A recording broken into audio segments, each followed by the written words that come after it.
Holy baloney! Who is that? This guy was next level hot. And there's more. As I neared him, he didn't run off looking afraid. Seeing me dumbfoundedly gasping, Scarlet elbowed me. Wake up, chicka, we're late. She giggled as she dragged me to class. I saw it. Never thought I'd see the day that Margot the troublemaker would go all gooey-eyed over some boy. Scarlet teased me. I blushed and was completely tongue-tied, eyes looking around awkwardly.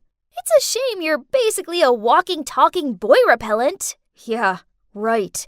I lowered my head to think, and when I looked up, Scarlet was texting, probably some cringe overload message to her boyfriend Keith. I rested my chin on my hands and stared out of the window as I found myself daydreaming about that cute mystery guy. What time do you call this? Are you trying to get me kicked out of this place for covering for you again? So's. I had something super important to do with Alfie. Important, huh? So I could end up in trouble for covering your butt? Because you want to pull some lame prank with that loser? Nuh-uh. How many times do I have to tell you? We only pranked him once, and that jerk totally deserved it. About that jerk, he's the captain of the basketball team, and Alfie's my friend. Okay, he might look a bit intimidating, but he's a nice guy. But that jock not only knocked Alfie out with his basketball, he also took his money out of his pocket when he was down. We weren't going to let him get away with this. So that night, we snuck out and poured greasy cooking oil all over the field, which made the whole team slip and fall again and again. It was hilarious. Unfortunately, word of our involvement reached the principal, so Scarlet had to call her dad to help me. Okay, so this wasn't exactly the first time Scarlet had saved me. She only got mad as she had to save Alfie's butt too, even though she hates him. Come on, I'm sorry. Would you mind? It's midnight and we need to sleep. Shut up, Miley. No one asked you. Fine. Go to bed and shut up so we can actually get some sleep. Poof, those girly girls. Wake up, princess. The class is over. I groggily got up and followed Scarlet like a zombie to the cafeteria. But then I came to an abrupt halt. There, standing on the corner of the hallway, was that handsome guy. What on earth is going on? I've asked Keith to do some research. Now, do you want my help or not? I still froze and couldn't say anything. OMG, I'd never felt so nervous like this before. I nodded while holding her arm. Wow, so all it took for the mighty Margot to turn into a timid wreck was some dude? Oh, and by the way, he's called Jared, and he's studying classical music. Very elegant. Huh?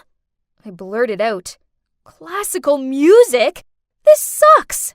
I mean, how's a girl like me ever gonna reach his level? Don't worry, I'll help you. Then she changed her attitude. On one condition. You know what? Scarlet demanded me to stop hanging out with Alfie, 'cause it was not good for the girly image I needed to get Jared's attention. Plus, I wouldn't be allowed to pass the dorm's curfew. If I broke these conditions, then she wouldn't help me anymore. Fine, I agree. Sorry, Alfie, you'll just have to carry on without me. Keith befriended Jared and asked him to come over to our school again to check on those pianos in the music room. When there's an oops emergency, he will leave Jared with me, who it turns out is struggling with the piano. Genius! As you can see, this plan is going well so far. Just this dress was really suffocating me. Ugh. But being around Jared seemed to suffocate me even more. Luckily, he was quite friendly, so we started talking easily, and now he's playing for me. Do you have any plans after school? No, not yet. I'm about to go to this music cafe in town. Would you like to join me? OMG! Of course I said yes! Does this count as a first date? We actually had a lot of fun. I was in seventh heaven. On our way back, I was startled when I saw Alfie across the street. Noticing me with Jared, Alfie glared at me with this maddened, wide-eyed look. I gave him the shush sign and looked away. No surprises. My phone beeped. You blew me off to hang out with that sissy boy? And what's with your clothes? Jeez, Alfie was angry for sure, but I couldn't do this right now. I'd promised Scarlett I wouldn't talk to him anymore. So I ignored the message and walked straight past him. As soon as I arrived back at the dorm, the girls cooed around and asked me about the date. They seemed so happy for me. So, when's the next date? He asked me to come over to his school tomorrow, and then we're gonna have dinner. Ah! The girls screamed in unison. Surprising, as I didn't think these grumpy girls cared this much about me. I was so excited about the date, so I arrived early at Jared's school to find him practicing with another girl. I walked into the room with a smile on my face, and Jared introduced me to her, Maeve. Then he told me to wait there and left to go to the bathroom. This Maeve girl sniggered, then looked me up and down and said, "Give it up. An unrefined girl like you doesn't deserve him." Huh? What on earth did I ever do to her? Angry, I knocked over her music sheets. She picked it up, then sternly said, "Just you wait. I won't let you get away with it." Then she shoved past me and stormed off. Then, at dinner, I couldn't help it. "So, that Maeve?" Our parents are very close, so we've been friends since we were little, and now we both study music. She seems really into you." "I'm not so sure about that. We're just friends." "So he doesn't like that Maeve girl?" "I guess. Just forget about her. I have a very important date with Jared, and I need your help." Right at that moment, a call from Alfie arrived, but Scarlett was sitting right next to me, so I couldn't pick up. After a few calls, he texted me, "You gotta help me this time. I can't do it by myself." Oh, God help me. I didn't have the heart to abandon my friend. So I decided to sneak out and go see Alfie. Okay, so it's not what you think. Those times I was late weren't because we were up to no good. We've been fixing up this abandoned house for these homeless kids instead. This time, one of those kids, Kevin, had a serious fever. I had to help Alfie borrow some money and take Kevin to the hospital. I tried to be deadly quiet as I crept into the dorm room, but I swear Scarlett is the lightest sleeper in existence. And sure enough, she was there waiting for me. "Oh, hi Margot. It's nice of you to join us." "Yeah, sorry. It was, an emergency." "You just can't help yourself, can you? You broke our agreement to go hang out with that thug friend of yours. I'm not helping you ever again." This sucked. It looked like I was on my own. This is it. My big date with Jared. His dad's the conductor here, and from what I can gather, that's a massive deal. Without Scarlett to help me find the right dress for this event was a nightmare. Oh man, everyone looked so luxurious and classy. I felt like a sore thumb. This obviously wasn't the world I belonged to. But Jared's gentle smile soothed me down a lot. But soon, Maeve was coming towards us. Ugh. "Jared, darling, congrats! I think this concert will be amazing." "Oh, it's you again. Nice dress." Ugh! She was really pulling on my leg. But stay calm. Now breathe. Breathe. Then they both talked about Mozart, Beethoven. I didn't understand a thing. As well as the whole concert, I didn't understand either. Afterward, Jared led me over to his parents.